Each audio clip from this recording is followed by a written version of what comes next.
The day my summer job moved to the French Riviera. I used to think wealthy meant having a nice car and a house with a pool, until I started working as a private tutor for a family in Manhattan. The parents, Julian and Sloan, were actually pretty chill, but they lived in a world where money wasn't just an object, it was a vibration. One Tuesday, I show up to their penthouse to help their 10-year-old, Leo, with his fractions. Sloan walks in holding a designer suitcase and asks, "Hey, what are your thoughts on the south of France for the next 2 weeks?"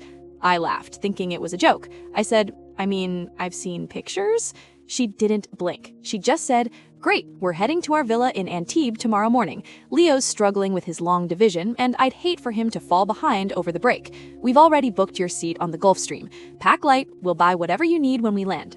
24 hours later, I'm sitting on a private jet, sipping sparkling water, while a flight attendant asks if I prefer the truffle or lobster pasta for lunch.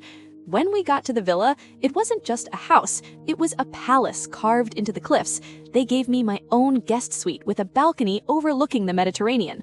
My only job was to sit with Leo for 2 hours every morning by the infinity pool and just talk about math.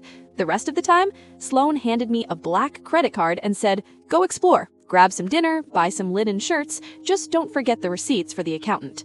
At the end of the trip, I handed her a folder full of receipts for about $3,000. She didn't even open it. She just tossed it into a gold-leafed trash bin and said, "Oh, don't worry about it, honey. It's just pocket change. Keep the rest of the cash as a tip." I walked away with a $5,000 bonus and a tan that cost more than my entire college tuition. It's wild how for some people, a life-changing amount of money is just a rounding error.